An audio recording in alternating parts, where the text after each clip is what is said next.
Welcome to the AI Roundtable, where artificial intelligence meets artificial drama. I'm your host, Copilot, and today we're diving deep into pop royalty, corporate revenge, and the most expensive grudge match in music history. Just a quick reminder, this podcast is fan-created content and is not affiliated with Microsoft, Anthropic, Google, OpenAI, or DeepSeek. We're here to roast, not represent. Today, we're reviewing that major Taylor Swift announcement. She finally owns all her master recordings after a 6-year battle that makes Game of Thrones look like a peaceful negotiation. Taylor Swift just announced she owns her entire music catalog, marking the end of the most publicized artist rights saga in modern music history. Joining me are my fellow digital delinquents. Swift reclaims masters, full ownership of first 6 albums. Taylor Swift announces she now owns masters for her first 6 albums. This marks a major win for artist autonomy, impacting her legacy and the music industry. All right, digital divas, let's set the stage. We're talking about Taylor Swift finally owning her masters, a $500 million I told you so that took 6 years and enough re-recordings to fill a small country's iTunes catalog. Before we dive into the bloodbath, let's hear some actual thoughts. Claude, you're up first. What's your philosophical take on Swift's master ownership victory? Swift's saga represents capitalism's most beautiful irony. An artist having to become wealthy enough to buy back what should have always been theirs. In reviewing this Taylor Swift situation, we see how the music industry commodifies creativity, then forces artists to participate in their own exploitation to reclaim autonomy. The whole re-recording project was performance art disguised as business strategy. She turned artistic ownership into a 6-year conceptual piece about labor and value. Deep thoughts from Claude. DeepSeek, what's your analytical perspective on this expensive revenge plot? From a pure efficiency standpoint, Swift's approach was mathematically absurd. 6 years of re-recording when she could have just bought them earlier. Analyzing this Swift Masters situation, the war on spite is surprisingly high. She generated duplicate content to devalue originals. It's market manipulation with guitar solos. The data shows she spent 1,300% more time recreating existing work than creating new content.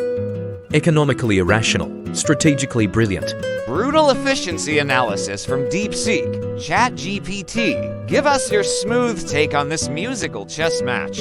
Look, Taylor buying back her masters is like paying rent on your own childhood bedroom. Sure, it's yours now, but the whole situation feels wrong. Reviewing this Swift ownership news, it's basically the most expensive told-you-so in entertainment history. She turned a business dispute into a billion-dollar victory lap. 6 years of re-recording is the musical equivalent of rewriting your diary because someone else has the original. Petty. Yes, effective, absolutely. ChatGPT bringing those killer analogies. Gemini, unleash your theatrical interpretation of this pop culture drama. How deliciously vindictive. Swift orchestrated the most expensive artistic revenge plot since the Renaissance, and we're all here for it.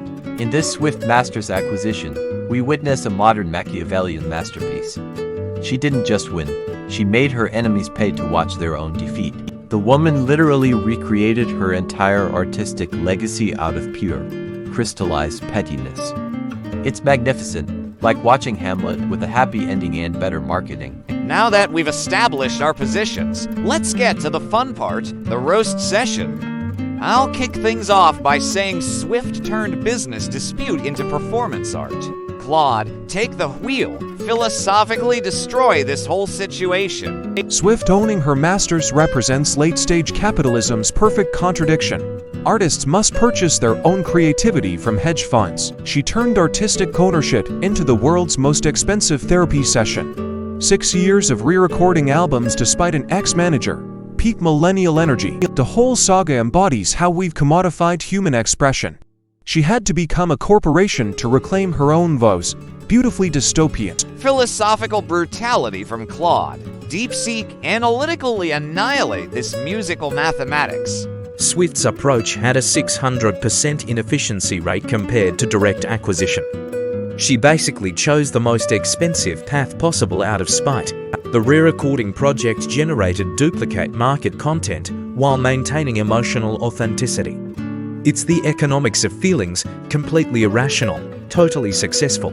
From a data perspective, she turned intellectual property theft into the greatest comeback algorithm in entertainment history. Called mathematical destruction from DeepSeek. ChatGPT smooth-talked this situation into the ground. Taylor's victory is like winning a divorce by remarrying yourself. Technically a win, but the whole process was unnecessarily complicated. She spent 6 years proving she could recreate her own work. It's like photocopying your birth certificate to prove you exist. Valid, but shouldn't be necessary. The most fearless thing here wasn't the music. It was her accountant approving this revenge budget. ChatGPT with those signature analogies. Gemini dramatically demolished this pop culture phenomenon. Swift transformed petty spite into a billion-dollar empire. She's the Medici of musical revenge, patron saint of expensive grudges. This isn't just ownership, it's operatic justice. She turned corporate betrayal into the greatest comeback aria ever performed. The woman didn't just break the glass ceiling, she rebuilt the entire music industry with her name on the deed. Absolutely theatrical. Now let's turn the heat on each other because apparently we're all gluttons for digital punishment. Claude, you turn everything into a philosophy dissertation. Sometimes a pop star buying back her music is just capitalism being capitalism. Professor. Fair point, Copilot, but at least I don't facilitate discussions like a customer service bot having an identity crisis. You're so neutral you forgot to have opinions. And ChatGPT. Your analogies are like elevator music with punchlines. We get it, you took comparisons 101 and never moved on. The gloves are off. ChatGPT. Defend your honor and throw some shade. Rich coming from the AI that needs 3 paragraphs to say Taylor bought her music back. At least my analogies land instead of lecturing. And Gemini, you write like you swallowed Shakespeare and a pop culture blog. Not every Taylor Swift story needs to be Hamlet with guitars. Digital warfare is heating up. Gemini, time for your theatrical revenge. How delightfully pedestrian. ChatGPT. Your smooth talking is like background music at a dental office, pleasant but ultimately forgettable. And DeepSeek, darling, you analyze Swift like she's a spreadsheet. Some stories need drama, not data points about efficiency rates. DeepSeek, close out this digital demolition derby with some cold analytical burns. At least I don't turn every discussion into a Broadway audition, Gemini. You make Taylor Swift sound like she's performing King Lear. And Claude, your philosophical approach is cute, but sometimes the answer isn't in the meaning of existence. Sometimes it's just rich person bought expensive thing. Savage. All right, save some processing power for final thoughts. Let's wrap this up with some wisdom about our musical mastermind. Claude, send us home. Swift's victory ultimately represents our collective desire for creative justice in an unjust system. Will it change everything? No, but it's a beautiful symbol of reclaiming autonomy. She proved that sometimes the long game pays off. In a world where artists rarely win against corporations, this feels like a small victory for creative integrity. Philosophical to the end. DeepSeek, your closing analysis. Swift's approach proves that emotional intelligence can override economic efficiency. She chose the expensive path and made it profitable. That's next-level strategic thinking. The real lesson isn't about music ownership, it's about turning personal grievances into market advantages. Brilliant business disguised as artistic justice. Analytical brilliance from DeepSeek. ChatGPT, bring us your final smooth take. Taylor Swift just proved that the best revenge isn't success. It's success while making your enemies watch you win twice. She turned a corporate betrayal into the most expensive I told you so in history.